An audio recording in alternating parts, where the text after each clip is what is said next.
Good morning! Today we're about to refresh our knowledge about PCK or Pedagogical Content Knowledge within and across curriculum teaching areas. In other words, we'll be looking into it as intradisciplinary and interdisciplinary integration.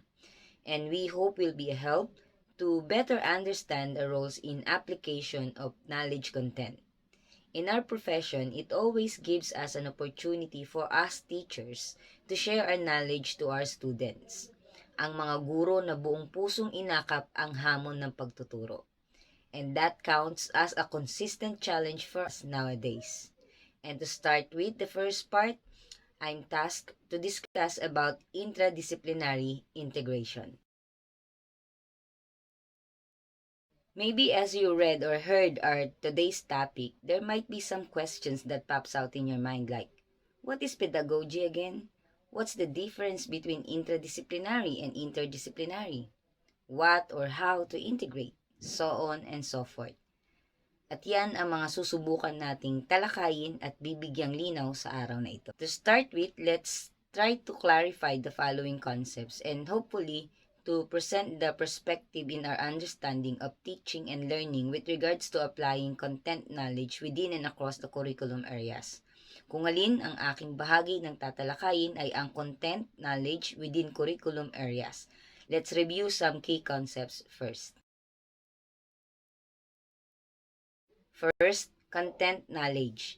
It refers to competencies that teachers are expected to master for them to teach efficiently and effectively.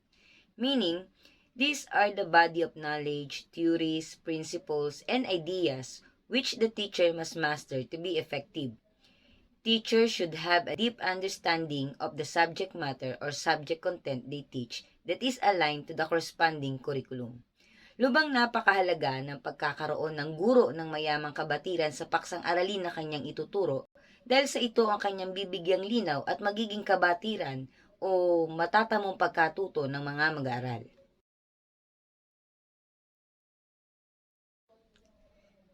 Second, curriculum areas.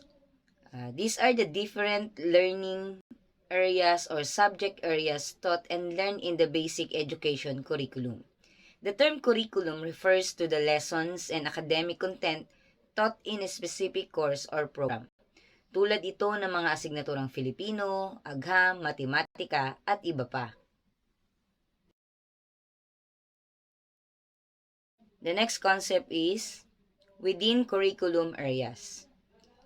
It is the inclusion of appropriately chosen interdisciplinary topic and enabling learning competencies within the curriculum guide of a specific learning area and grade level.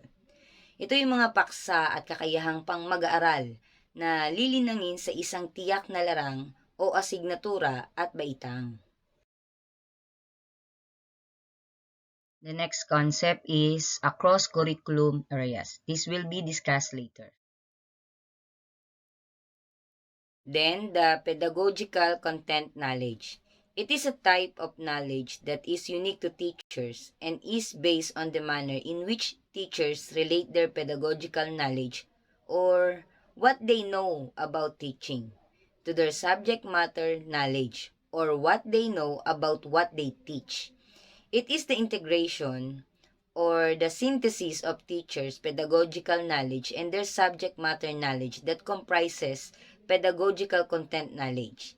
Ito ang tinatawag nating natatanging kabatiran ng mga guro ukol sa pamamaraan o metodolohiya kung paano niya isasakatuparan ang kanyang pagtuturo.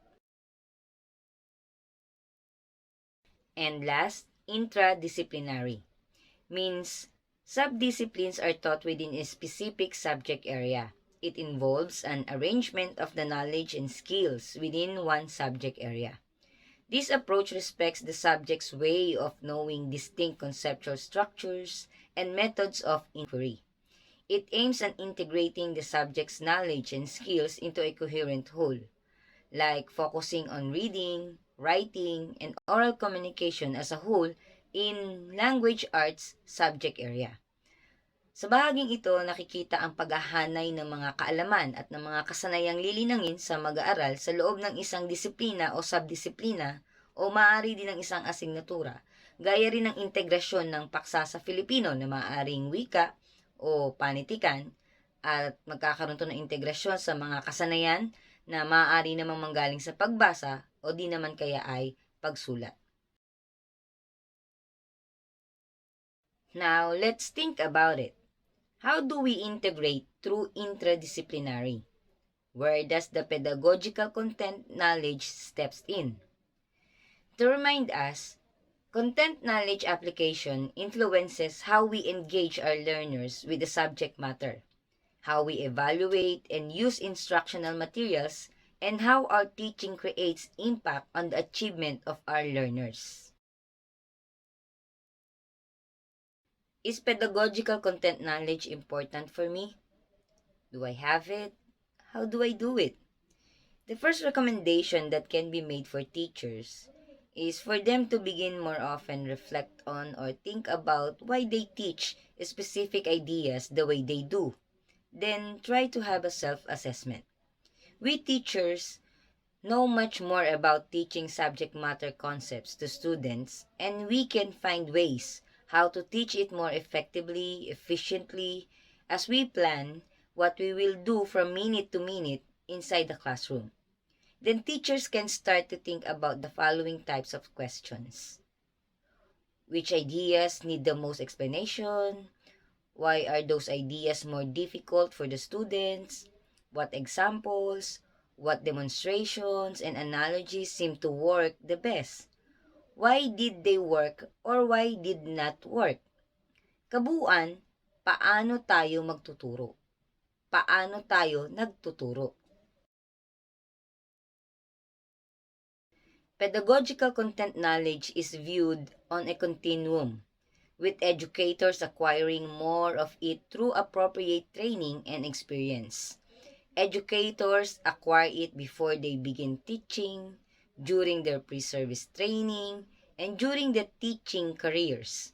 The key hope from an educational improvement perspective is that the gains in teacher pedagogical content knowledge will lead to learning gains in students.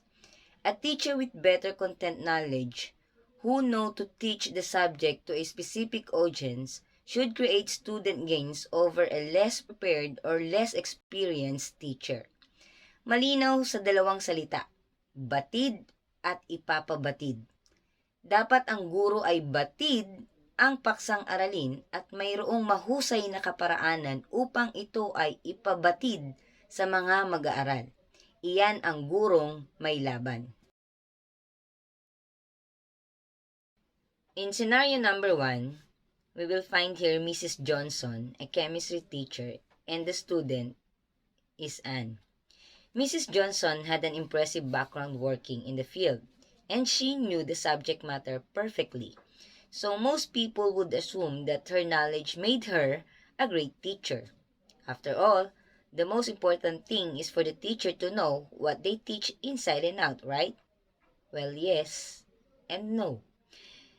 In scenario number 2, it shows that even how Mrs. Johnson knew the subject matter perfectly and didn't understand what she is teaching. In number 3 and 4, Anne learned through her experience with Mrs. Johnson that she needed more than a teacher who knew her subject well. She needed one who also knew how to teach it well. So while Anne's teacher knew chemistry like the back of her hand, she didn't seem to know how to explain it, to illustrate it, and make it understandable to Anne and her classmates. For someone who wasn't the greatest with formulas and signs to begin with, Anne really needed more assistance. It turned out Anne wasn't the only student who needed more from her teacher. In 1986, Liz Shulman, an educator and researcher, noticed that all students needed a teacher who is more than knowledgeable about their subjects. They also need one who can teach their specific subjects clearly and effectively. He called this combination of content and teaching knowledge pedagogical content knowledge. So back to our first scenario with Mrs. Johnson. If she had combined her knowledge of chemistry with class exercises, creative examples, and careful explanations, she would have displayed pedagogical content knowledge. She also would have been a more successful teacher. Essential to our profession is our ability to demonstrate accurate, in-depth, and broad knowledge of the concepts we deliver in every teaching opportunity. Likewise, our proficiency to make every learning occasion a meaningful way to connect one lesson to another and to the real world is a necessity. Uulitin kong muli, ang dalawang salita, batid at ipabatid. Dapat ang guro ay batid ang paksang aralin at mayroong mahusay na kaparaanan upang ito ay ipabatid sa mga mag-aaral. Iyan ang gurong may laban. Pedagogical content describes several interconnected domains of knowledge.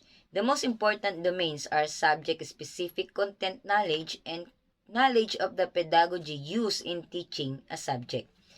It can be complex since it is only one aspect of an educator's professional knowledge and may be tied to the specific educator, the specific topic, and even the specific teaching situation. It also may represent approaches that the experienced educator develops after teaching a topic multiple times. These elements used together are important in the effective teaching of a broad subject. And here comes along integration. Again, teachers should have an in-depth and broad knowledge of concepts and applies it within and across the curriculum areas of teaching, so that we teachers makes the learning meaningful and show relatable connections from one lesson to another. Integrasyon ng mga paksa at mga kasanayang lilinangin sa mga mag-aaral sa isang disiplina o subdisiplina nito. From this diagram, we can see the elements of integration in the classroom.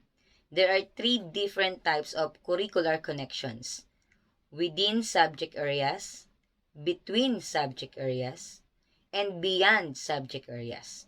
And under these are the different approaches aligned to each, which are interdisciplinary, multidisciplinary, interdisciplinary, and transdisciplinary. We will focus with the curricular connection, which is within subject areas, and along with it, the intradisciplinary approach of integration.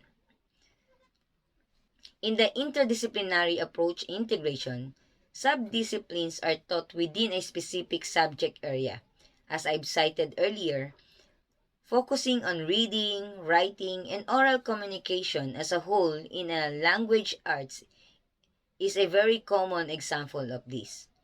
This approach focuses mainly on big ideas of the subdisciplines, and although integration is only happening within one subject area, the content is taught at a greater depth of understanding. So the question now is how to do it. In applying intra and interdisciplinary concepts in our teaching practices, we may consider the following steps. First, analyze the target learning competencies. Think of how you can translate these competencies to learning objectives.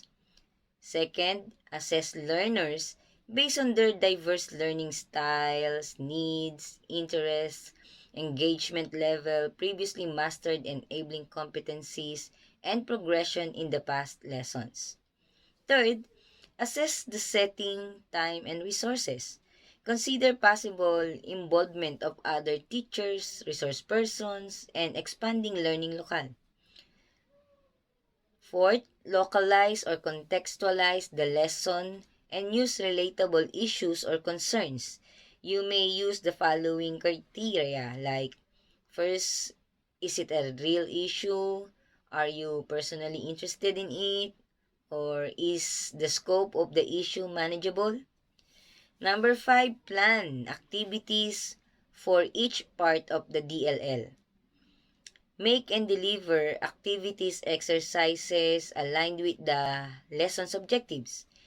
Have each activity reinforce ideas or skills from different subjects to indicate the importance of combining disciplines. Make sure that you vary activity types to increase engagement levels. Number 6, give time for learners to reflect on their answers or outputs.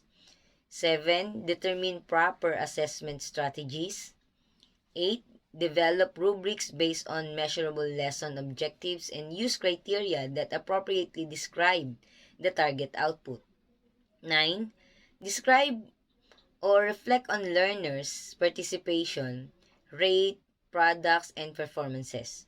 Reflect on the relevance and appropriateness of interdisciplinary teaching process in your class.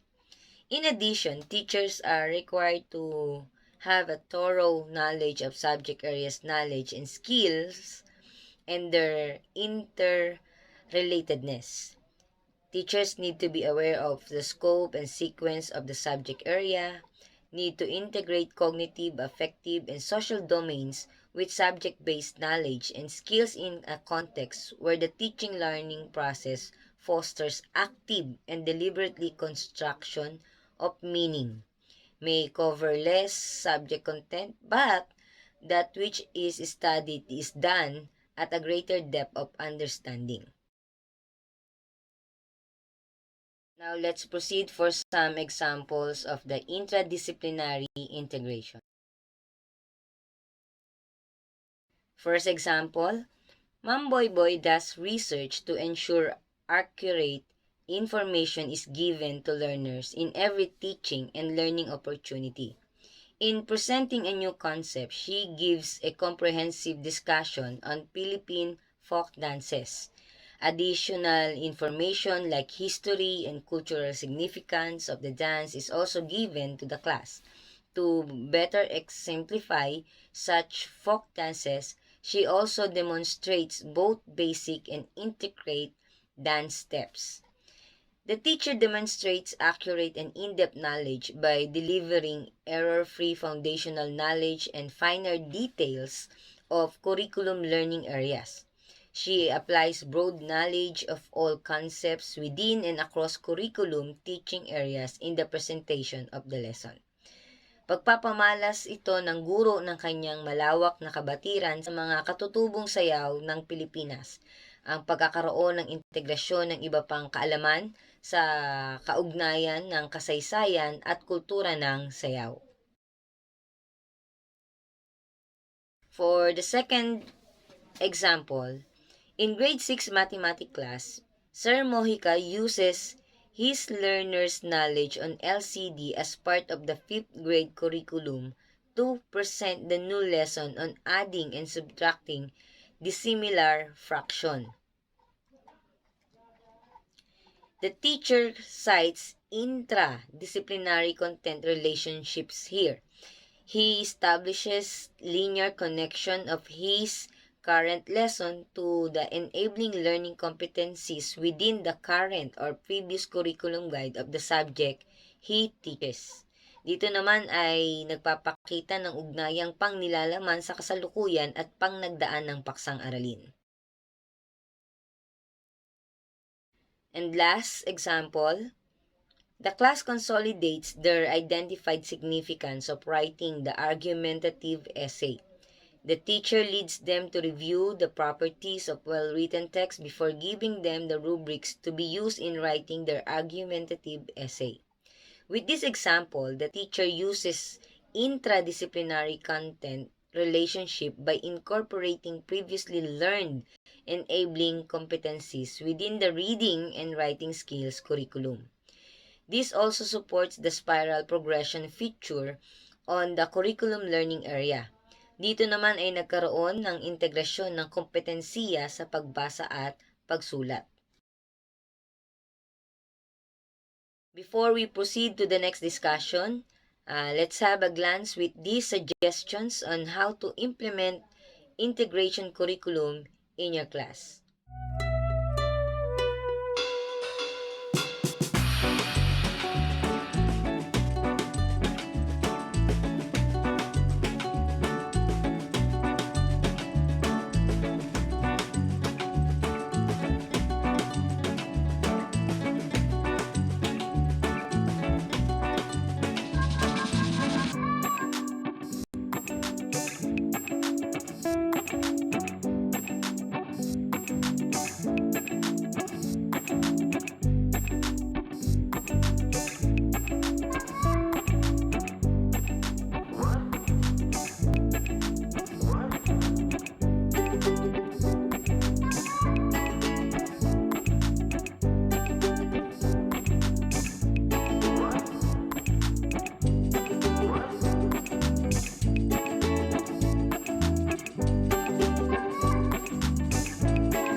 And also, school culminating activities can also demonstrate application of content knowledge within and across curriculum teaching areas.